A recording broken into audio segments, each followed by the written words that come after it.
أسود الأطلس كتبوا التاريخ مرة أخرى. اولا بفوز المنتخب المغربي الاولمبي بالميداليه البرونزيه، ثانيا فوز العداء سفيان البقالي بالميداليه الذهبيه. فشنو هما الصعوبات اللي تلقى المنتخب المغربي الاولمبي قبل ما يفوز بالميداليه البرونزيه، وكذلك شنو هما العراقيل اللي تلاقى العداء سفيان البقالي في السباق النهائي ديالو؟ فهادي غادي نشوفوا في هذا الفيديو، ولكن قبل خليكم مع الانترو.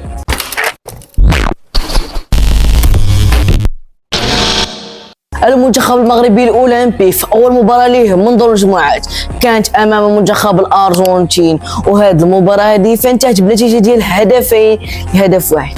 فهذه المباراه من بعد ما كانت سجلت المنتخب الارجنتين هدفين لهدفين، من بعد ساعه ونص كان الالغاء ديال هدف الارجنتين بسبب التسلل، ومن بعد كانوا يلعبوا المنتخب المغربي الاولمبي 3 ديال الدقائق فوق 90 دقيقة ديال الماتش. ندوزو المباراة الثانية من دور المجموعات كانت أمام منتخب أوكرانيا. في هذه المباراة هذه فكانت الخسارة ديال المنتخب المغربي الأولمبي بهدفين لهدف واحد، ولكن هذه المباراة هذه فبالضبط علمتنا بزاف ديال الدروس قبل ما أننا نطلعوا الأدوار اللي جايين. المباراة الثالثة من دور المجموعات فكانت أمام منتخب العراق، واللي كان الفوز بطبيعة الحال لمنتخب المغربي الأولمبي ب3 أهداف دون أي رد. وهنا فنقدروا أننا نحسموا التأهل للدور الربع النهائي ب6 نقط. فالمنتخب اللي كنا غادي نواجهه في الربع النهائي وكان منتخب أمريكا، واللي كان الفوز عليه ب4 أهداف دون أي رد. وهنا كانت الصدمة الكبيرة من بعد ما أن كنا خسرنا ضد منتخب إسبانيا بهدفين لهدف واحد. فهنا خاصنا نديرو مباراة ديال الترتيب، واللي كانت امام منتخب المصري، وبطبيعة الحال كنا فزنا عليهم ب6 أهداف دون اي رد. في الاخير كان سفيان رحيمي هو الهداف ديال الاولمبياد بحصيلة 8 أهداف. فهادو اهداف واهداف تاريخية على مدار اولمبياد باريس، يعني هاد 8 أهداف هما كانوا اول تحقيق له من طرف المغربي سفيان رحيمي.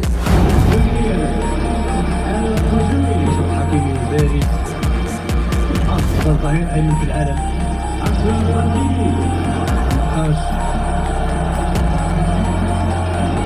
ودابا غندوزو عند سفيان البقالي في النهائي ديالو.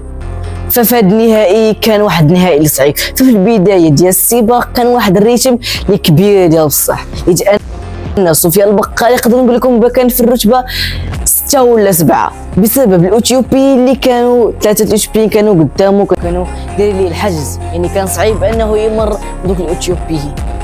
فهنا من بعد مرور ديال بعض الدقائق تشندوفتي غادي تصدر السباق، وغادي يتم اعطاء الاشاره من عند سفيان البقالي باش انه زيد في الريتم ديال السباق. من بعد ما انه زاد في الريتم ديال السباق، داك الحاج اللي كانوا عاطيه الاثيوبيين لسفيان البقالي ما تلاش غيبقى، حيت ان دوك الاثيوبيين ما تلاوش انهم باغيين يديروا حاجه على سفيان البقالي، ولكن انهم كانوا باغيين انهم يجوا في الرتبه الاولى باش يسبقوا تشندوفتي. من بعد واحد من دوك الاثيوبيين غادي يطيح في واحد الحاجز، غادي ينقزو وغادي يطيح فيه تما. من بعد سفيان البقالي غادي تجي سهله، وغادي يبقى مع واحد الامريكي في 200 متر الاخيره. فهذيك كانت سهله على سفيان البقالي، غادي يتجاوزها، وفي الاخير غادي يشد المرتبه الاولى وغادي يفوز بالميداليه الذهبيه. هادشي كان في هذا الفيديو، نتمنى يكون عجبكم. ما تدير معك سبسكرايب لاشين يوتيوب قبل باش نوصلوا ل 100 سبسكرايب، وبس دير واحد اللايك وتسناو الفيديو الجاي، وتهلاو.